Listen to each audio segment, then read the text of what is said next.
राज्य उत्तराखंड के श्रीनगर के गंगा नाली में श्वेतपुल डैम कॉलोनी के पास एक कार साइन बोर्ड के पोल से टकरा गई। हादसे में कार सवार एक व्यक्ति की जान चली गई, जबकि 3 लोग गंभीर रूप से घायल हो गए। एक की स्थिति नाजुक बताई जा रही है। जानकारी के अनुसार मंगलवार शाम 4:30 बजे के करीब रुद्रप्रयाग से श्रीनगर आ रही एक कार श्वेतपुल के पास हाईवे किनारे लगे साइन बोर्ड के पोल से टकरा गई। टक्कर इतनी जबरदस्त थी कि कार बुरी तरह से क्षतिग्रस्त हो गई। साथ ही उसमें सवार 4 लोगों को गंभीर चोटें आ गई। इसकी सूचना स्थानीय लोगों ने पुलिस को दी। मौके पर पहुंची पुलिस ने घायलों को बेस चिकित्सालय श्रीकोट पहुंचाया, जहां डॉक्टरों ने एक व्यक्ति को मृत घोषित कर दिया। कोतवाली प्रभारी निरीक्षक श्रीनगर सुनील रावत ने बताया कि घटना में दिनेश पुत्र दयालु राम सौड़ भटगांव थाना अगस्तमुनि रुद्रप्रयाग की जान चली गई। वहीं तौफीक अहमद पुत्र रफीक अहमद निवासी अलकनंदा बिहार श्रीनगर की हालत नाजुक बनी हुई है। विश्वपति भट्ट पुत्र वासुदेव भट्ट निवासी चौरास और सुमाड़ी निवासी राकेश को गहरी चोटें आई है। बताया कि घायल कुछ बताने की स्थिति में नहीं है। उन्होंने बताया घटना के कारणों की जानकारी जुटाई जा रही है। कांग्रेस पार्टी सनातन विरोधी है। उसके सहयोगी सनातन धर्म को नष्ट करने के लिए अक्सर विवादित बयान देते रहते हैं। उक्त बात उत्तराखंड के कैबिनेट मंत्री और भारतीय जनता पार्टी के स्टार प्रचारक सतपाल महाराज ने मंगलवार को छत्तीसगढ़ के रायपुर लोकसभा क्षेत्र के खोपरा गांव में लोकसभा प्रत्याशी बृजमोहन अग्रवाल के समर्थन में एक चुनावी जनसभा को संबोधित करते हुए कही। शहीद वीर नारायण सिंह और शहीद गुंडाधुर की धरती को नमन करते हुए उन्होंने कहा कि प्रदेशवासियों के सपने को साकार करने के लिए वर्ष 2000 में अटल बिहारी वाजपेयी ने छत्तीसगढ़ राज्य का निर्माण किया और फिर भारतीय जनता पार्टी ने अपने 15 वर्ष के कार्यकाल में इसे निरंतर संवारने का कार्य किया। कांग्रेस को हराकर भारतीय जनता पार्टी ने प्रदेश में फिर से अपनी सरकार बनाई और आदिवासी समाज से पहला मुख्यमंत्री भी दिया। उन्होंने जनता का आह्वान करते हुए कहा कि जिस प्रकार से आपने प्रदेश में भ्रष्ट कांग्रेस की सरकार को हटाकर कमल खिलाया, वैसे ही आप इस लोकसभा चुनाव में भारतीय जनता पार्टी को जिताकर यहां से मोदी जी को एक कमल पुष्प भेंट कर प्रदेश के विकास में सहभागी बने। स्टार प्रचारक महाराज ने मोदी सरकार की उपलब्धियों की जानकारी देते हुए कहा कि मोदी की गारंटी है कि नेशनल कैपिटल रीजन दिल्ली की तर्ज पर स्टेट कैपिटल रीजन की स्थापना कर रायपुर, नया रायपुर, दुर्ग और भिलई नगर क्षेत्र का समृद्ध एवं संतुलित विकास सुनिश्चित किया जाएगा। कांग्रेस सरकार के पिछले 5 वर्षों के कार्यकाल को निराशाजनक बताते हुए उन्होंने कहा कि कांग्रेस सरकार के समय प्रदेश में महादेव सट्टा घोटाला, दारू घोटाला और पीएससी घोटाला करके कांग्रेस ने जनता को ठगने का कार्य किया, जिसका जवाब छत्तीसगढ़ की जनता ने उसे दिया। महाराज ने रायपुर लोकसभा क्षेत्र की जनता को विश्वास दिलाया कि भारतीय जनता पार्टी सरकार गरीब, किसान, महिला और युवा सबके विकास के लिए डबल इंजन सरकार चलाकर सबका साथ और सबका विकास करेगी।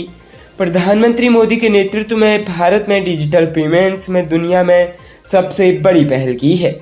आज समाज का कोई भी घातक अपने अपने मोबाइल से छोटा पेमेंट्स कर सकता है। इस व्यवस्था का सबसे बड़ा फायदा हमारे सब्जी मंडी में अपनी सब्जी बेचने वाले किसान भाई बहनों को मिला है। इससे उनका समय भी बच गया है और उनकी आमदनी भी सुरक्षित हो गई है।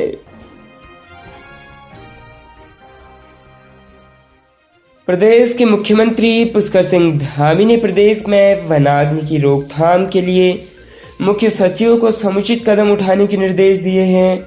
मुख्यमंत्री ने कहा कि वर्तमान में वनाग्नि की दृष्टि से समय बहुत चुनौतीपूर्ण है। ऐसे में इसकी रोकथाम के लिए तत्काल समुचित व्यवस्थाएं करने के निर्देश उन्होंने मुख्य सचिव को दिए हैं। उन्होंने कहा कि वनाग्नि की घटना की सूचना मिलते ही त्वरित कार्रवाई की जाए। साथ ही विभागीय अधिकारी बेहतर तालमेल से कार्य करें ताकि इस तरह की घटनाओं को समय रहते रोका जा सके। सभी संबंधित विभागों की बैठक कर आवश्यक कार्रवाई की जाए। इस कार्य में स्थानीय लोगों, जनप्रतिनिधियों, ग्राम प्रधानों का सहयोग लिया जाए। प्रदेश में हल्द्वानी कर्णप्रयाग राष्ट्रीय राजमार्ग के पास गेठिया के जंगल में मंगलवार को एक अज्ञात व्यक्ति का शव मिलने की सूचना से सनसनी फैल गई। शव बेहद सड़ा गला है, चेहरा पहचान में नहीं आ रहा है।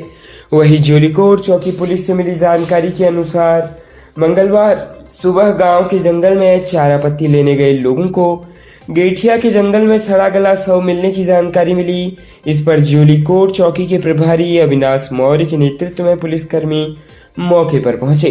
पुलिस टीम को गेठिया सैनिटोरियम से करीब 1.5 किलोमीटर दूर नीचे जंगल में सड़ी गली अवस्था में शव मिला।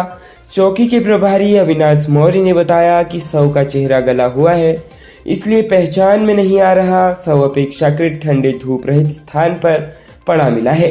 अनुमान के अनुसार उम्र 35 से 40 वर्ष और मृत्यु करीब 15 से 20 दिन या इससे भी पहले हुई हो सकती है। शव की शिनाख्त के प्रयास किए जा रहे हैं और शव को पोस्टमार्टम के लिए नैनीताल ले जाया जा रहा है। पुराना शव होने से पता नहीं चल पा रहा है कि मामला जान लेने का है या स्वयं की जान देने का है। राज्य उत्तराखंड के एक निजी स्कूल की आया ने स्कूल में नर्सरी कक्षा के छात्र को टॉयलेट ब्रश से रगड़ दिया, जिससे छात्र के शरीर पर खरोंचे आ गई। शरीर पर गहरे घाव बन गए। कोतवाली पहुंचे परिजनों ने स्कूल प्रबंधन के खिलाफ तहरीर सौंपी। पुलिस ने स्कूल प्रबंधन, प्रधानाचार्य और आया को थाने बुलाया। सामूहिक रूप से लिखित में माफीनामा देने पर दोनों पक्षों में समझौता हो गया।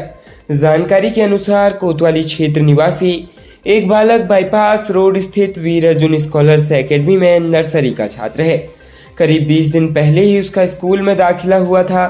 छात्र के पिता के मुताबिक बीती 18 अप्रैल को स्कूल से उन्हें फोन आया। वह घर पर नहीं थे। उनकी पत्नी स्कूल पहुंची। पत्नी ने देखा कि उनका बेटा शौचालय के बाहर खड़ा रो रहा था। जब उन्होंने बेटे के शरीर पर खरोंच और घाव के निशान देखे तो उन्होंने प्रबंधन के सामने कड़ी नाराजगी जताई, जिस पर प्रबंधन ने निशान डायपर का होने का बता पल्ला झाड़ दिया। सौरभ ने बेटे का सरकारी अस्पताल के साथ ही देहरादून स्थित प्राइवेट अस्पताल में मेडिकल करवाया। मंगलवार को कोतवाली पहुंचकर मेडिकल के साथ पुलिस को तहरीर सौंपी। परिजनों ने आरोप लगाया कि शौच के बाद उनके बेटे की टॉयलेट ब्रश से सफाई की गई, जिस कारण खरोंचे आई। वहीं स्कूल प्रबंधक प्रभात का कहना है कि आया को निकाल दिया गया है, हालांकि उसने ब्रश का प्रयोग न करने की बात कही है। प्रबंधन छात्रों की सुरक्षा को लेकर काफी गंभीर है। वरिष्ठ उप निरीक्षक संजीत कुमार ने बताया कि प्रबंधन ने गलती स्वीकार करते हुए माफीनामा लिख कर दिया, जिसके बाद दोनों पक्षों में समझौता हो गया। कालाढूंगी में पुलिस ने घर व दुकान में रखे गल्ले से नकदी व पर्स एटीएम चुराने वाले चोर को गिरफ्तार कर लिया है। उसके कब्जे से चोरी की धनराशि व अन्य सामग्री बरामद की गई।